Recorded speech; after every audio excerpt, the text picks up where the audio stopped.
အားလုံးပဲမင်္ဂလာပါကျွန်တော် YouTube channel နေပြန်လည်ကြိုဆိုပါရစေဒီ video လေးကတော့ကျွန်တော် Gamee mobile game လေးကနေ cellular ထုတ်ပြတဲ့ video လေးဖြစ်ပါတယ် Okay ကျွန်တော်စလိုက်ကြအောင်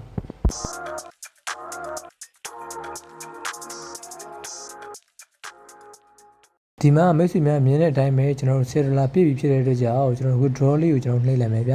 နှိပ်ဖို့ဆိုတာနဲ့ဒီမှာအစိမ်းရောင် button လေး withdraw ကိုကျွန်တော်နှိပ်လိုက်မယ်Okay နှိပ်ဖို့ဆိုတာနဲ့လက်ကူပါဗျကျွန်တော်အဆင့်7ချက်ပေါ့နော်ကျွန်တော်11 step ရှိတယ်အဲ့ဒါလေး personal info တွေပြီးရင်ကျွန်တော်လိပ်စာတွေကျွန်တော် financial detail တွေပေါ့နော်အချက်လက်တွေအားလုံးစုစုပေါင်း17ချက်ရှိရောအဲ့ဒါလေးတွေကိုကျွန်တော်တွေကဖြည်းဖြည်းလိုက်အောင်မယ်ဥပမာနာမည်ပါမယ်ကိုယ့်ရဲ့ land နာမည်တွေ city မြို့နာမည်တွေပေါ့နော်ပြီးရင်ကျွန်တော်တို့တွေ zip code တွေ country zip code တွေပါမယ်ပေါ့နော်ပါဝိုက်ဆိုတာနဲ့ကျွန်တော်တို့ကိုအဲ့17ချက်လေးဖြည့်ပြီးသွားရင် Okay ကျွန်တော်တို့မြင်ဖြည့်လိုက်ကြအောင်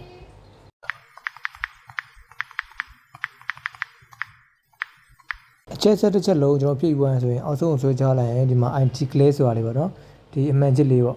Okay အဲ့လုံးလေးအမှန်ချစ်လေးချစ်ပြီးလိုက်ချစ်ပြီးသွားဆိုရင်ကျွန်တော်တို့ submit နှိပ်လိုက်မယ်နှိပ်လိုက်ပြီဆိုတာနဲ့အခုလိုမျိုးကျွန်တော်တို့$10နဲ့0ဖြစ်ပြီးတော့ကျွန်တော် withdraw history မှာ pending ဆိုပြီးတော့$10ကိုလာပြပေးရပါတော့ Okay သူပြောနေတာကတော့ကျွန်တော်တို့တွေ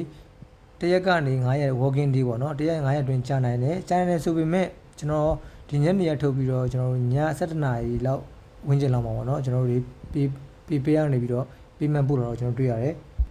ကျွန်တော် UFW ပေးအောင်ဆိုပြီးတော့ကျွန်တော်တို့ဒီမှာ Gamee mobile ကနေကျွန်တော်တို့$10ပို့ပေးလိုက်တယ်ဆိုတော့လာပြီးတော့ပြပေးရနော်ပို့တဲ့အချိန်ကကျွန်တော်တို့17:41ဆိုဖြစ်နေကျွန်တော်ညနေလောက်ကျွန်တော်ထုတ်တယ်ပြီးတော့ည7:00နာရီလောက်တည်းသူပို့တော့တရက်တော့မကြောက်ဘူးเนาะအဲ့တော့ကျွန်တော်တို့ပေးပေးသွားကြည့်လိုက်မယ် Okay ဗျဒီမှာဆိုရင်မိတ်ဆွေများမြင်နိုင်တယ် PayPal balance မှာ MoneySMS မှာကျွန်တော်တို့$10ရောက်လာတယ်ပြီးတော့အောက်က history ကိုလာကြည့်လိုက်ရင်လည်းဒီမှာ payment from Gamee mobile ကနေပြီးတော့ကျွန်တော်တို့$10ပို့တယ်ဆိုတော့လာပြပေးเนาะ Okay ဒါလေးကတော့ကျွန်တော် Gamee ကနေ$10ထုတ်တဲ့နည်းပဲဖြစ်ပါတယ်เนาะဆိုကြည့်နေတယ်ဆိုရင်လည်းကျွန်တော် video လေး description မှာကျွန်တော် link လေးချပေးရဲအဲ့အနေပြီးတစ်ဆင့် game လေးကိုခုပြီးတော့လည်းဆုံးနိုင်ပါတယ်ဗျမိတ်ဆွေများအားလုံးကျေးဇူးများတင်ပါတယ်